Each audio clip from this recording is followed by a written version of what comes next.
Good morning विद्यार्थी मित्रों, कर्णावती विद्यालय में आप सभी का स्वागत है। कक्षा 11 विषय स्टैटिक्स, जिसमें चैप्टर 3 केंद्रीय स्थिति के माप, जिसमें आज हम देखेंगे स्थानीय औसत के माप, जिसमें है मध्यका, चतुर्थक, दशांशांक, शतांशांक। जिसमें सबसे पहले अर्थ, दिए चल के मूल्य को क्रम में गठन करने से एक निश्चित स्थान पर आए अवलोकन का उपयोग करके मध्यका, चतुर्थक, दशांशक व शतांशकों के मूल्य ज्ञात किए जाते हैं, जिससे ऐसे औसतों को स्थानीय औसत भी कहते हैं। इस औसत में क्या होता है, हम दिए गए मूल्य को हम क्रम में लिखकर एक निश्चित स्थान पर रख देते हैं और उस अवलोकन का उपयोग करके हम ये माप ज्ञात करते हैं, जिसे स्थानीय औसत माप कहते हैं। सबसे पहले है मध्यका।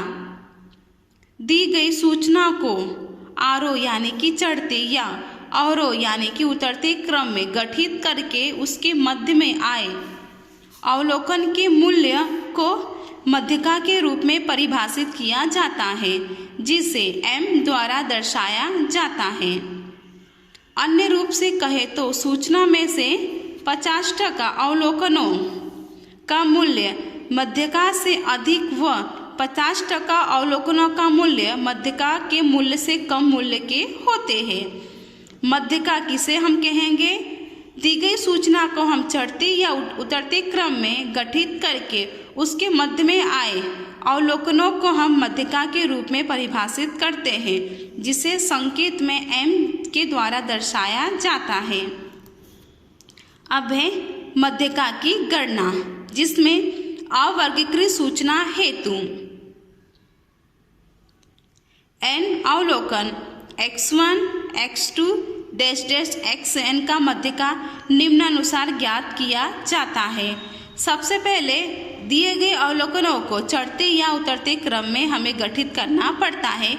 उसके बाद मध्यका m बराबर n+1/2 व अवलोकन मूल्य, ये इसका सूत्र है। जब हमें अवर्गीकृत सूचना दी गई हो तब हमें m का ये वाला सूत्र उपयोग में लेना है।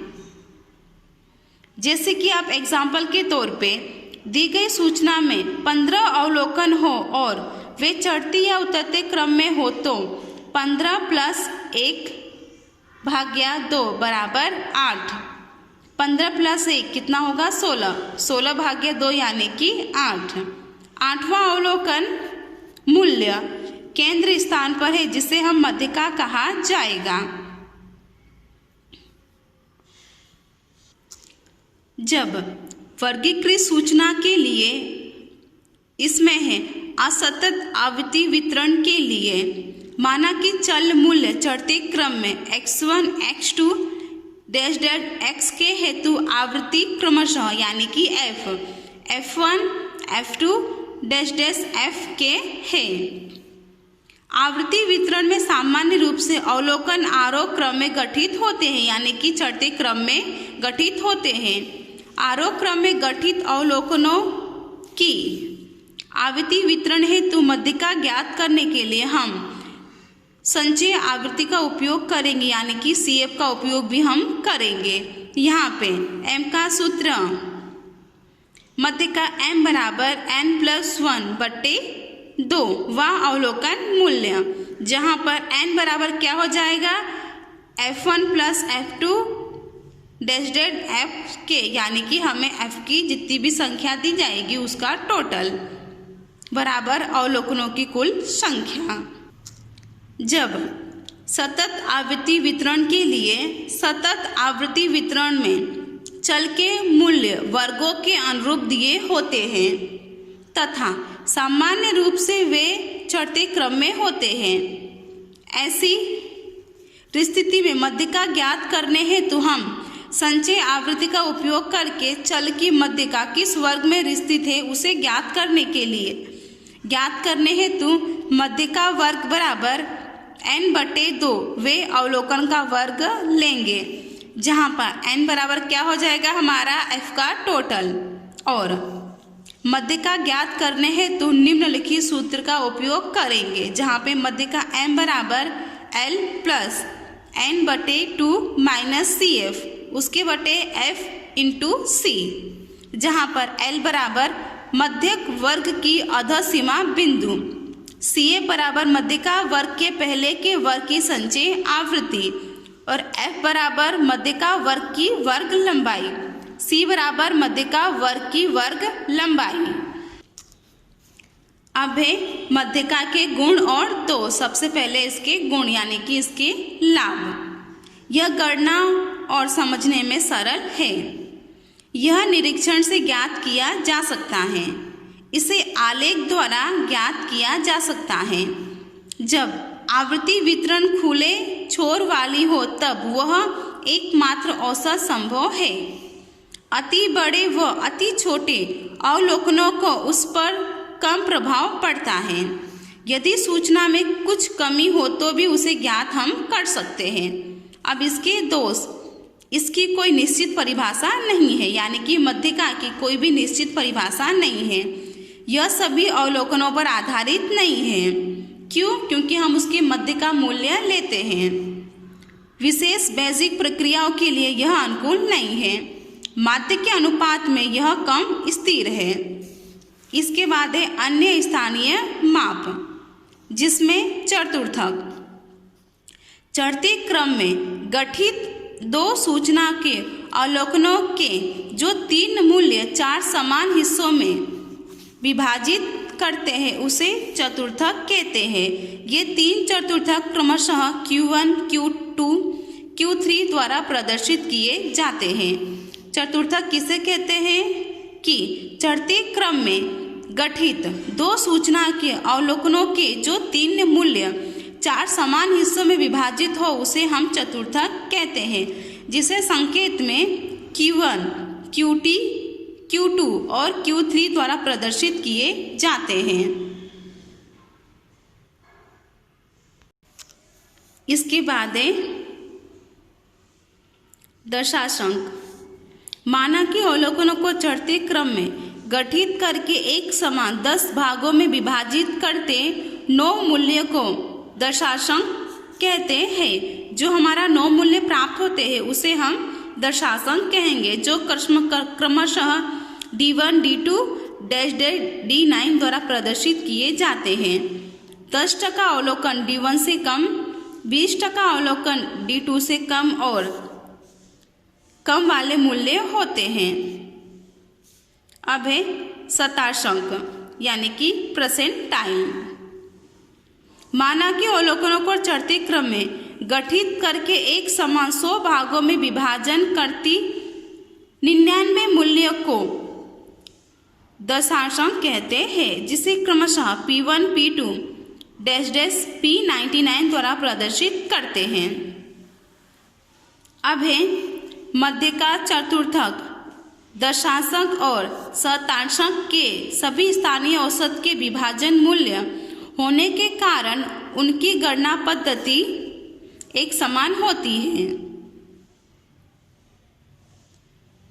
चतुर्थक, दशांशक और शतांशक ज्ञात करने का सूत्र नीचे कोष्टक में हम देख सकते हैं, जहाँ पर सूचना के प्रकार है। सूचना के प्रकार के अनुसार जिस प्रकार की हमारी सूचना होगी हम उस प्रकार से हम सूत्र का उपयोग करेंगे, जैसा आप कोष्टक में देख सकते हैं। ये सूत्र आपको खास ध्यान में रखना है। अब हम एक चतुर्थक का सवाल देखेंगे। स्वाध्याय 3.4, जिसमें पहला सवाल, किसी एक वर्ग की परीक्षा में 15 विद्यार्थियों द्वारा प्राप्त निम्नलिखित सूचना से सभी चतुर्थकों का परिगणन कीजिए, जिसमें हमें संख्या दी गई है 8, 6, 7, 0, 2, 4, 6, 5, 5, 4, 8, 9, 3, 6 और 7। तो सबसे पहले हम अवलोकनों को चढ़ते क्रम में गठित निम्न प्रकार से करेंगे, यानी कि हम संख्या को चढ़ते क्रम में लिख देंगे।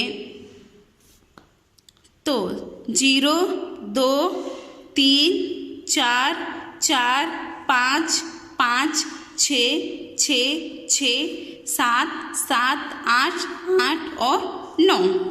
तो n बराबर हमारा क्या हो जाएगा? हमारे पास संख्या कितनी है? 1, 2, 3, 4, 5, 6, 7, 8, 9, 10, 11, 12, 13, 14, 15। हमारे पास 15 संख्या है, यानी कि हमारा n बराबर 15। अब चतुर्थक, प्रथम चतुर्थक यानी कि Q1 बराबर, इसका सूत्र क्या था हमारा? n+1 बटे 4 वे अवलोकनों का मूल्य। n हमारा कितना है? 15, तो 15 + 1 बटे 4, तो 15 + 1 यानी कि 16, 16 बटे 4 यानी कि 4, तो बराबर 4वें अवलोकन का मूल्य बराबर 4। यहाँ पे चौथे नंबर पर कौन सा अवलोकन है? 1, 2, 3, 4, 4 ही है, तो हमारा प्रथम चतुर्थक बराबर 4 हो जाएगा। उसी प्रकार से द्वितीय चतुर्थक यानी कि Q2, जिस संकेत में हम Q2 के द्वारा दर्शाते हैं, बराबर 2 यानी कि हमारा Q2 2n+1 बटे 4 वे अवलोकनों का मूल्य। तो हमारा इसका मूल्य क्या हो जाएगा? 4 हमने यहाँ पर देखा, तो यहाँ पे 4 हो जाएगा। अब 2 × 4 यानी कि 2 चौक 8, तो 8वें अवलोकन का मूल्य बराबर 6। यहाँ पे हमारा 8वां अवलोकन कौन सा है? 1, 2, 3, 4, 5, 6, 7, 8 यानी कि हमारा 6 है, तो द्वितीय चतुर्थक बराबर 6। उसी प्रकार से तृतीय चतुर्थक यानी कि Q3, तो Q3 बराबर 3 × n+1 बटे 4 वे अवलोकनों का मूल्य। तो हमारा इसका आंसर है 4 × 3 यानी कि 12, 12वें अवलोकन का मूल्य यानी कि 7।